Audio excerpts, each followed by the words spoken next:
Hay al menos una razón positiva por la que no creo en Dios y dos razones negativas. La razón positiva es la que se dice que pronunció Laplace cuando el emperador Napoleón le preguntó dónde figuraba Dios en su relato del cosmos. Y Laplace respondió famosamente: no necesitaba esa hipótesis. En otras palabras, para Laplace, el universo era suficientemente explicativo sin postular un Dios, o al menos no más explicativo si postulamos uno. Entonces, ¿por qué hacerlo? No necesitamos creer en Dios para explicar el universo, y la creencia en Dios realmente no nos ayuda a explicarlo. ¿Por qué la gente cree en Dios? Bueno, estoy haciendo esa pregunta como una cuestión filosófica más que como una cuestión psicológica. Puede que haya algunas necesidades psicológicas para que las personas crean en Dios, pero si lo vemos más como una pregunta filosófica, podríamos decir que en la tradición cristiana, particularmente en la época medieval, la tradición intentó desarrollar argumentos racionales para la existencia de Dios. Y hasta cierto punto eso todavía existe entre los círculos católicos romanos. Mencionaré 3 de esos famosos argumentos. Está el argumento de la primera causa, que necesitas creer en Dios para responder a la pregunta, ¿qué causó la existencia del universo? La respuesta es, por supuesto, Dios lo creó. John dice que cree. Estamos hablando del Dios bíblico, el Dios que se supone que creó el mundo.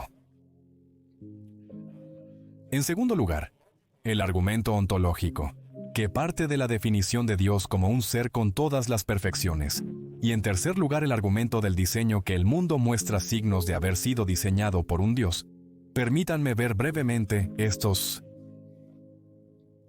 El argumento de la primera causa. A veces hoy en día se resucita como algo que es compatible con la ciencia porque a veces la gente dice: ¿no hemos aprendido a través de la ciencia que el universo comenzó con un gran estallido, que comenzó hace unos 13,000 millones de años? John, creo, dijo que fue creado de la nada, o citó a un científico diciendo que fue creado de la nada. ¿Cómo se puede crear algo de la nada? ¿Es eso posible? ¿No sugiere eso que tiene que haber un Dios? Pero creo que los científicos son culpables de sembrar mucha confusión cuando usan la palabra universo en declaraciones como: el universo comenzó hace 13,000 millones de años con el Big Bang. Si realmente te enfrentas a un físico que estudia este tema y preguntas, ¿qué quieres decir realmente con el universo en esa declaración? Te dirán, si son honestos, que de lo que están hablando es del universo observable o del universo conocido. El universo que podemos observar con nuestros telescopios y todos los dispositivos que tenemos parecen haber comenzado a partir de algún tipo de explosión, si quieres, desarrollo hace unos 13,000 millones de años y haber estado expandiéndose desde entonces. Pero si le preguntas al científico, ¿sabemos que comenzó de la nada? Responderán que no lo saben en absoluto. No podemos observar nada antes del Big Bang. Por lo tanto, cualquier declaración sobre cómo era la situación antes del Big Bang no son declaraciones científicas. Son declaraciones quizás de fe religiosa o creencia. Por lo tanto, puede ser que el universo, por ejemplo, haya estado oscilando constantemente, expandiéndose, y luego colapsando y luego expandiéndose de nuevo, y ha estado haciendo eso para siempre, por tiempo infinito.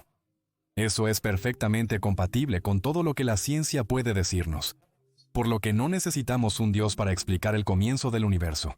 El universo puede haber existido siempre.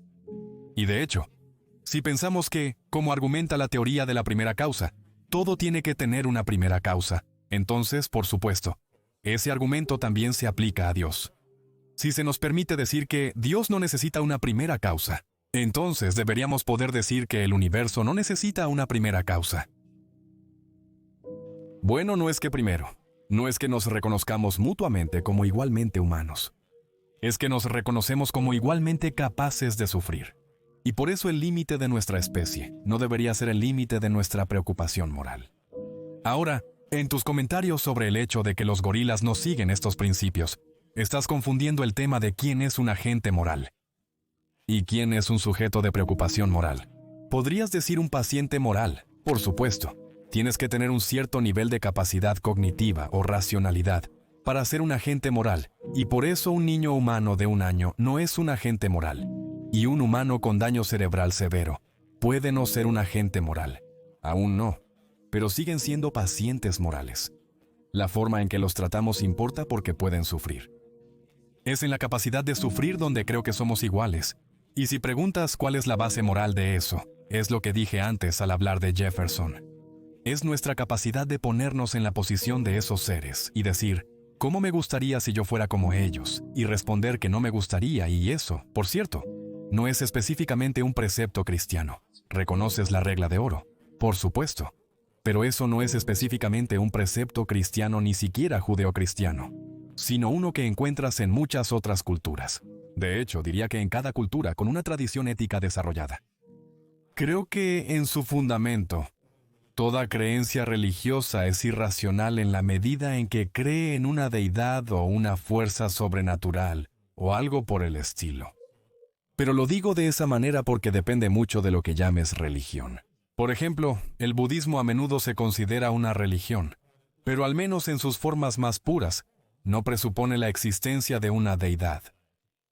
Creo que el budismo es un ejemplo interesante donde si observas la práctica de los budistas en muchos países, se vuelven supersticiosos y parecen creer que poner oraciones en algún lugar o encender una vela o algo así va a afectar de alguna manera algo que esperan o hacer que las cosas vayan bien. Pero creo que en las formas más puras del budismo. Eso no es cierto, por lo que podrías decir que el budismo es quizás una forma de vida ética y filosófica, en lugar de una religión. Y si quitas eso de la enseñanza religiosa y otras cosas como el budismo, entonces diría que todas esas religiones son finalmente irracionales.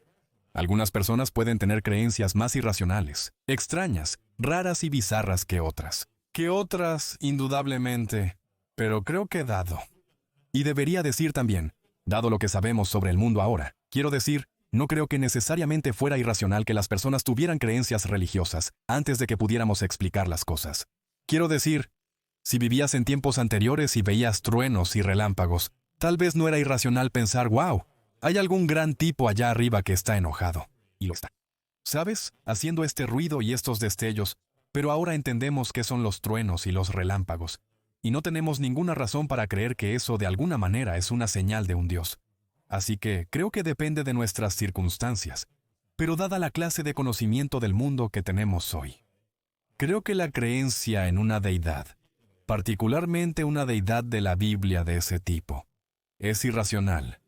Al menos el teísta puede consolar al sufriente y decirle que esta vida no es lo único que existe y darles esperanza de vida eterna después de la muerte, y así sucesivamente. Que esto es quizás, de nuevo, una explicación para la prevalencia de la religión. Una explicación porque nos ofrece consuelo en un universo que quizás parezca desolado para muchas personas, especialmente si has sido criado con la creencia de que el universo tiene algún tipo de propósito general y vamos a vivir eternamente y así sucesivamente. Puede parecer desolado decir, no, realmente no hay un propósito general para ello.